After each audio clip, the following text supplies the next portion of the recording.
Kung mahal tayo ng Diyos, bakit mas marami ang naghihirap sa mundo? Hindi naman yung pagmamahal ng Diyos yung nagbago. The harder the battle, the sweeter the victory. How to live a purposeful life? Always be. Living a purposeful life is... Ano ang failure sa'yo? Alam mo, pang Miss Universe yung mga tanong na ganito. Failure sa akin? Ang failure is... Ikaw, ano ang failure sa isang RDR? Tanong ka ng tanong sa amin? Ikaw talaga! Bakit mo? Ang hirap nga nung tanong. Mahirap nga. Ngayon ko na-experience, mahirap nga. Ganun ka. Oo. Pero sasagutin natin yan. Okay. Alright, good morning, good afternoon, and good evening mga boss. Probably unang tanongin natin si Coach Ras. Ano ang success para sa'yo? Simple lang, huwag maging pabigat kung nasaan ka. Higit sa lahat, nag-grow ka araw-araw to create an impact. But more than that, be someone who has an influence that will create a better place while you're still here. Thank you so much. Palakpakan po natin. How about same question, Boss RTD? Success is freedom to do what you want to do at any given time. And that success is not defined with how many zeros you have in the bank, but how much happiness that you're accumulated within yourself and the capability of sharing it to the people around you. Pinaka-greatest form of success is leaving a legacy. And that is what I'm pushing forward. My legacy is my currency. Alright, palakpakan natin, Boss RTD. Ayan. How about you, Ma'am Ems? For me, success is more of being fulfilled in your life and knowing that you're living your purpose and just doing what you love and that you're happy about it and helping out other people. So that's success for me. Boss Mix. Well, alam natin lahat na meron tayong kahinaan. Alam natin na pinanganak tayo with different draws in our cards. Para sa akin, ang success, despite getting a bad hand in life, you make do with it. You get better and better each time. Ang success is mailabas mo yung tunay mong galing kahit mahina ka, kahit may pagkukulang ka. At kung mailabas mo yun, makita ng iba at mabuhayan sila ng pangarap dahil nakita na despite the weakness, you still able to do it. Coach Chinky. Alam mo, pang Miss Universe yung mga tanong na ganito. Hindi, yung tagumpay talaga, very subjective yan. Yes. Diba? Ang tagumpay sa iba, yung pera o oras na pamilya. May mapatunayan sa buhay. Lahat po tayo dito, huwag tayong mabulag at ipamuhay ang buhay ng ibang tao. Kung para sa iyo ang tagumpay, yun na nga, makapag-provide lang sa pamilya mo na simple lang buhay. Kahit wala kang malaking bahay, masaya yung buong pamilya, tagumpay. Alam mo problema, RDR, at saka lahat mga coaches. Pagpilit natin hanapin ang mga bagay na wala sa ating buhay, napakalungkot ang buhay. Pero kung bibilangin mo lang araw-araw kung anong biyaya sa atin ng Diyos at marunong kang magpasalamat, ikaw ay matagumpay. Grabe. Palakpakan natin, Boss Chinky. Pangalawang tanong, ano ang failure sa'yo? Failure sa akin, feedback na hindi mo pa natutunan yung dapat mong matutunan para umasenso ka sa buhay. So which means if you're not yet where you are to be, where you are right now, don't look at it as a failure because failure is just an event. You'll only become failure if you give up. So no one really fails, people just give up easily. Thank you so much. Palakpakan natin si Coach Ras. Boss RTD. When you die, sa lapida, may nakasulat dyan. The day that you were born and the day that you died, the most important is the dash. What did you do on that dash? There are a lot of people, I think failure is when you live because you just want to survive. Everybody dies, but not everybody actually lives. Because most people are just living because they just want to exist. And I think if you're living a life just to barely exist, that in itself is failure. Kasi sabi nga nila, di ba? You only live once. But I disagree. You die once, but you live every single day. But most people don't choose to live because something is stopping them from actually living. The worries, the pain, the baggages, revenge that they wanna live up to. The thing that they want to achieve before becoming happy. Pag naabot ko to, pag na-prove ko sa kanya, masaya na siya. Masaya na ako. And failure is living that dash. If it was not worth it, okay lang magkamali, okay lang. But in your deathbed, if you can actually say that I've lived a full life, that is not a failure. Palakpakan natin, grabe. Coach Ems? Failure is part of a journey. Sa buhay natin, talagang mangyayari yung failure na yun. Pero ang importante kasi yung after the fact ng failure na yun. Anong ginawa mo after? Nag-strive ka ba? Bumangon ka ba? Or nag-stay ka na lang dun at tumambay ka na lang dun? So, it's the journey itself. And makikita mo, pag you look back, na ang dami mo naman palang failures, pero ang layo na rin ang narating mo. It's okay to fail. As long as there is progress in your life and happy ka dun sa progress na yon, and you make sure na you strive harder to live a purposeful life. Thank you. Grabe, palakpakan natin si Boss Emerald Bihag. Ayan. Boss Mix? Naalala ko nun sa Military Academy, yung commander namin binuhat yung isang kadete. Squinelyuhan. Susuko ka na! Ginaganon siya. Madaling sabi si kadet, sumuko. It was painful. Perhaps pag may challenge kayo sa buhay, masakit. But remember that pain is temporary. But quitting, that's forever. And let me phrase to you something that let me survive the toughest challenge sa Military Academy. Reciting this poem, is it okay if I share it with you? Kasi baka pag dumaan ka sa pagsubok, ito yung magtawid sa'yo. Sabi doon, when things go wrong, as they sometimes will, when the road you are trudging seems all uphill, when your funds are low and your debt is high, when you want to smile but you have to sigh, when life is pressing you down a bit, rest if you must, but don't you quit.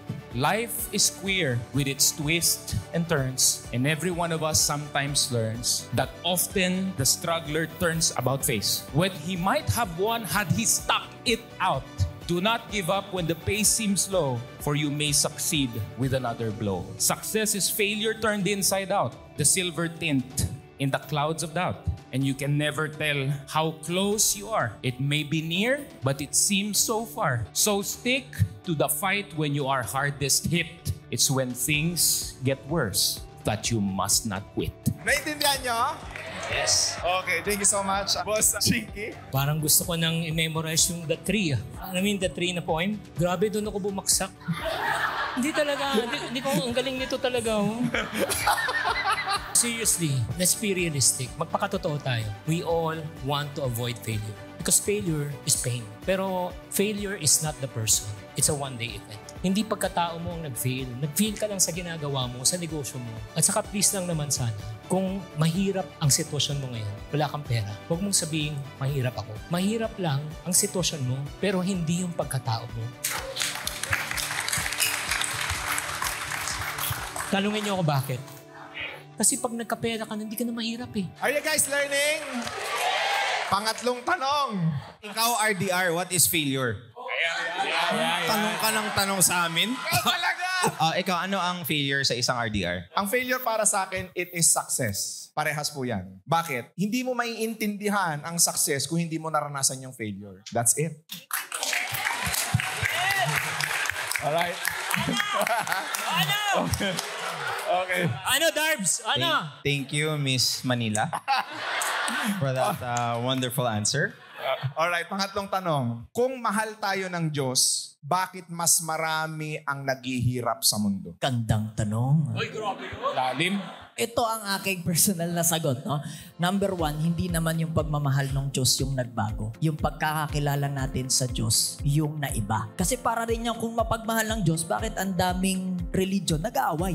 Nagbago bang pagmamahal ng Diyos? Hindi. Pero yung pagkakakilala natin sa Kanya, nagbago. Maraming naghihirap kasi ang pananaw nila na natutunan lang din nila sa magulang nila, na natutunan lang din nila sa magulang ng magulang, na natutunan lang din nila, sanga-sanga na yan, no? Is, anak, ito lang tayo. Anak, ito lang yung pangarap natin na naging cycle. Kasi yun yung naitanim.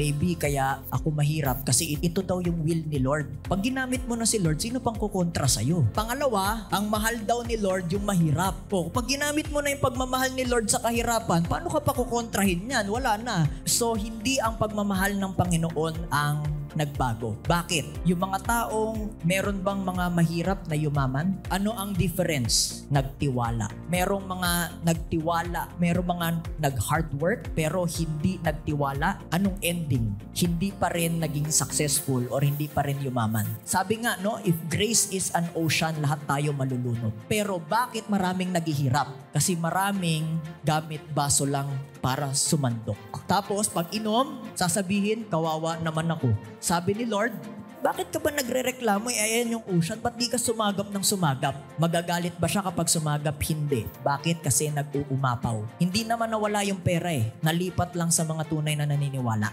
Wow.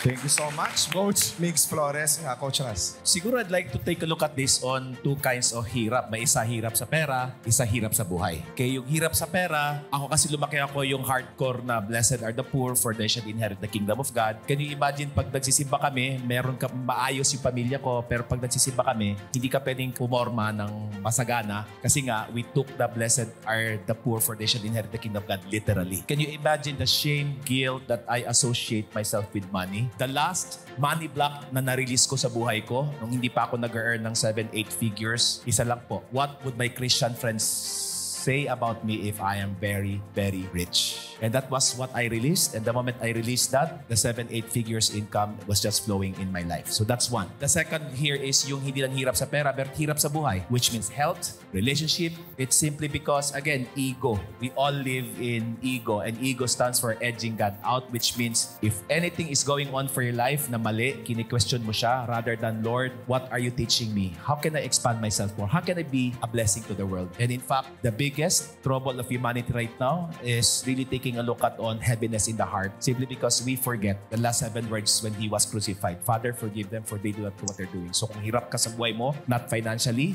but in other aspects, simply because maybe you carry a lot of shame and guilt of what happened in the past that you might want to consider to release right away. Because my God is a God of abundance, and the reason why abundance is not coming into my life because I don't know how to forgive. Thank you so much. Boss RTD. Bakit may naghihirap? Siguro I would like to put it in a manner where lahat ng individuals is either just made of potatoes or made of eggs. And yung hirap is boiling water. Pag nilagay mo daw yung patatas sa boiling water, it's gonna be mushy after. But a hard-boiled egg, when you put it in the water, it's gonna be hard. So basically, yung hirap is just a design to see what you're made of. Are you made of potatoes or are you made of eggs? God wants us to be strong. And strength can be achieved through the difficulties in life. You will not appreciate the sweet until you know how the sour tastes like. The harder the battle, the sweeter the victory. And that was given to us for us to have strength. Kasi you will never meet a strong person with an easy past. That's it. Thank you so much.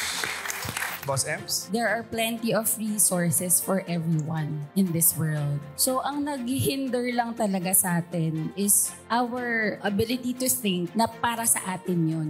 Like yung sinabi ni Coach Mix na yung nasa dagat, nasa ocean. So, lahat kasi yan para sa atin naman eh. So, nasa sa atin yun kung paano natin siya kukunin. So, ang naghihinder talaga, hindi naman yung si Lord papunta sa atin. It's more of us hindering ourselves para kunin yung resources na yun. Which comes yung mga culture, pinanggalingan natin, na pag mayaman ka, masama ka, yung mga ganyan. So, na-instill yan sa utak natin from kinanununuan pa. Kaya may mga mahihirap na hindi makaalis doon. Boss Ems, thank you so much. Coach Mix? God could have created a world wherein this doesn't happen. Pwede wala tayong problema, hindi masakit ang ulo natin ngayon. But you know what? What God gave you? He gave you free will. Comes abuse. With free will comes inaction. With free will comes the choice that just to watch Netflix. Yung mahirap, alam mo ang sagot din doon, free will. And ayun din yung reason ko bakit maraming mahirap. So it's not God's fault. It is the person's. Right. Thank you so much. Coach Chinkitan? Everyone, please say perspective. Depende sa perspective mo. Kasi perspective natin, pinapahirapan tayo. Pero dapat makita mo sa perspective ng Diyos. Naniniwala ba kayo sa kasabihan? God discipline those He loves. Magulang, sino magulang dito? Didisiplinahin mo ba yung anak mo pag mahal mo? So, pag pinapalo mo yan, masakit eh. Para sa anak. Ba't mo pinalo? Minsan, ganun din tayo. Mahal tayo ni Lord eh. Kaya tayo dinidisiplina. And then next, naniniwala ba kayo that God is abundant God, that He wants to bless us? Yes. Yes or no? Ito yung realidad. Since mahal tayo, gusto niya tayong pagpalain, pero hindi niya pagpapalain ang isang tao hindi pa handa. Imbis na pagpapala, minsan nagiging sumpa. Mas mabuti pa, nung walang pera, buo ang pamilya. Nung nagkapera, dumami ang pamilya. Yan, nagigits nyo. I'll close with this. God tests before He blesses. Palakpakan natin. Grabe yun. No? Last question coming from me and then from the audience. Okay. How to live a purposeful life. always be of value. Never about money, always about purpose. Because sabi ko nga, purposeful living is about the impact and the value it gives to people. And so it relies on two things. Number one, a value that is so good. Bakit? Kasi meron akong value na pwedeng ibigay pero pangit. Ayaw yan tanggapin ng tao. Akala nung iba basta tumulong, okay na. Ang tanong, maganda ba yung tinulong muna? So kailangan ko i-grow yung sarili ko to make sure that the value I'm giving is world class. Now, marami namang tao magagaling. Pero nakalimutan nila yung number 2, which is to be of contribution. Which means to bring this value to as many people as I can, impact as many people as I can, para let the results speak for itself. A lot of people, the reason why maraming nagiging problema sa buhay is because gusto nila singil agad. Gusto nila bayad agad, hingi agad bago ibigay yung value. So hindi na siya value, tawag na sa kanya sale. Versus, people will always buy anything they will find valuable too. Question is, do they find it valuable? Number 2, nakaabot ba sa kanila? Kasi ako as a person, ginrow ko yung sarili ko to improve my value. Pero number 2, naghanap muna ako ng maraming taong tutulungan and let the results speak for itself. For me, that's it. Thank you. Coach Ras? Living a happy and fulfilled rich life is always remembering who I am. Do you like to know who you are? Yes. I am a beautiful creation of God. So which means if I take a look at on the company name that I founded 12 years ago, it's called I Am Plus. First things first, if you are a Christian, it's really Christ-like. Not being Christian, which means it's all about love and compassion. Secondly, if you're non-Christian, maybe I Am Plus is make sure you add value to yourself so you can add value to more people around you. But above all, if you don't believe in adding value, just be positive. Kaya nga may chink, positive, because you are just like the sun, keep on shining and giving sunlight no matter what, because your job here is just to be positive in the world. Thank you so much. Ayan. Boss RTD? It's reaching a level where yung ibibigay mo is just an overflow of what you have accumulated. Kasi I truly believe na before you give, you have to fulfill you muna. Kasi you can give without nothing. But I'm here for sustainability. So in order for you to sustainably give, you have to make sure that the person giving may sustain mo. Reach that level, and while reaching that level, masaya ka sa ginagawa mo, like accumulating wealth, accumulating financial success in the relationship that you have. If your process is your price, you've won. Galing. Thank you so much. Boss Ems? Living a purposeful life is more of understanding what value you want to share sa ibang tao.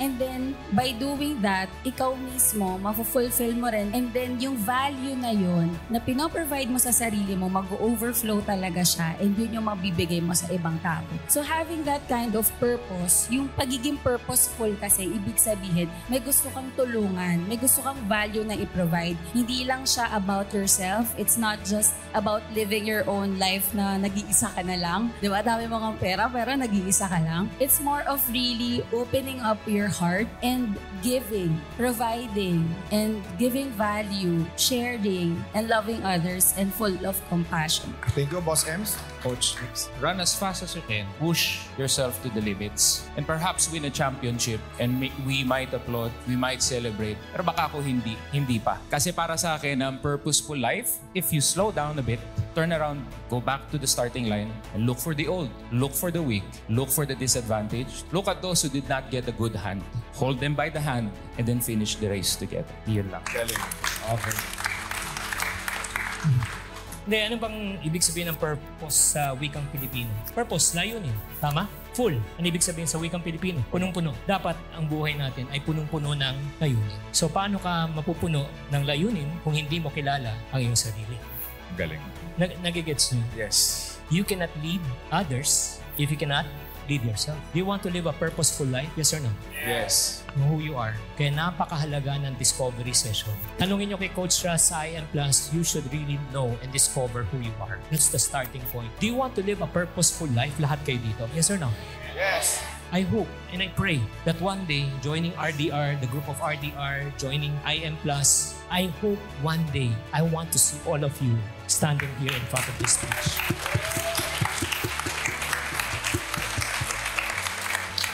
Lahat kayo, may karapatan kayo. Dalawa lang pwede natin gawin sa buhay. Kung gusto, gagawa na.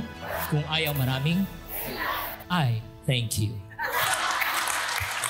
Ayan, so coming from our audience, eto, isang business owner, lumapit sa akin, gusto niya talagang magtanong, Boss RK, ano yung question mo? Number 1 talaga para makaipon ang mga empleyado, huwag ipahawak yung pera sa asawa. Tama po ba yun? Sino sa inyo mga kasal na nini? Who among you are married? Who among you are happily married? Okay guys, sino dapat ang humawak ng pera sa pamilya? Si Mr. o si Mrs.? Sino sabing Mrs.? Sino sabing Mr.?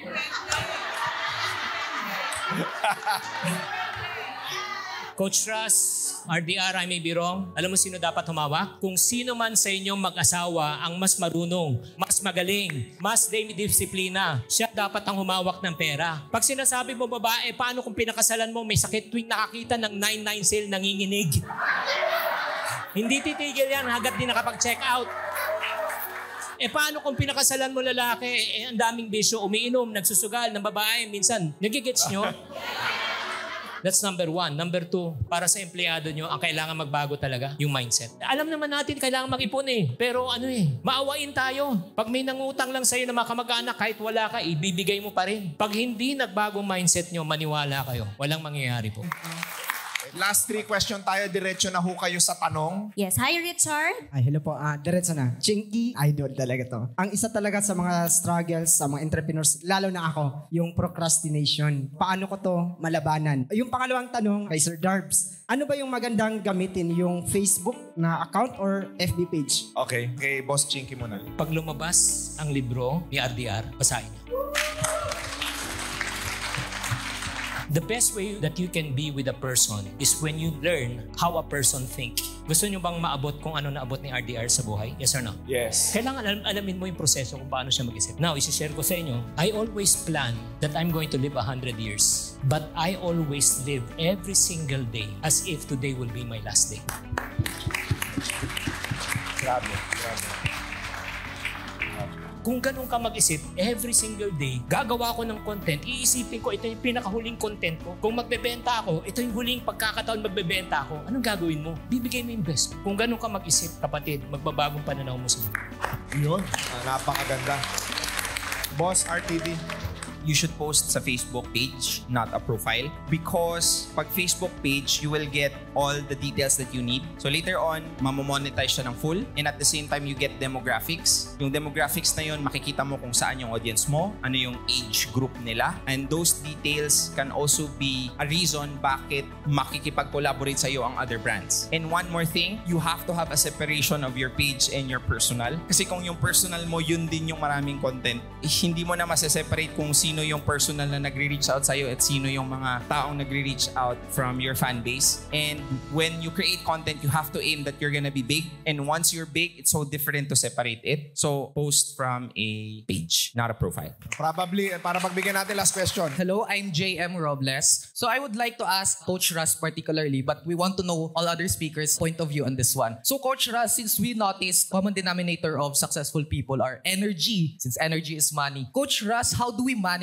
our energy in a day? What's your motivation when it comes to management of your energy? Yeah, great question. Number 1, make sure that every day you clear your life. Anong ibig sabihin? Kung meron kang bit-bit na kabigatan, let it go because no matter how much you meditate, how much you pray, but if your heart is heavy, that is stopping you from really going forward to create the energy that you want. So that's number 1. Number 2, be in congruency. What does it mean? Every day, you need to set aside time. And ako, I take it literally yung seeking first the kingdom of God, which means the moment I wake up, normally 3:30, 4 a.m. every day, I don't go to my phone, I don't go to my laptop, I go anywhere else except I sit down, plug myself into the source so I can actually be inspired by the ideas that He's giving. More than that, the reason why my energy is high because this is all about contribution, which means I want to give when I want to, because when I want to give, it will all come back to me. Right.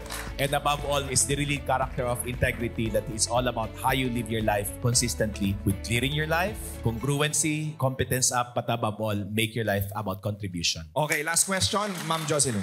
Kay Ma'am Ems. Kasi na-inspired ako kasi pangarap ko rin magkaroon ng business ng resort. What part of your business is most profitable and how you will manage your problem in solving the problem in your business? So sa resort po, alam naman natin na it's seasonal. Malakas talaga siya during summer and holidays and during weekends. Ang madalas po nagiging problem natin dyan, if lean season, like for example, itong buwan na to, tas tag-ulan, dun po tayo nagkakaroon minsan ng less na customers or guests. So what we do on that is more of postings sa Facebook and social media consistently po. So every week, meron talagang 5 times a week po kami nagpo-post and we make sure that our customers are updated. And ang very important din po is to know who your customers. And may leads po tayo dyan. So yung mga previous na mga guests, na mga nag-check-in na, we have all those information para pag may mga promo po kami during lean season, we can message them and we can offer it to them. Alright, so thank you so much and maraming salamat po sa mga nagtanong. Photo opportunity for the speaker. Sulit ba, guys? Okay.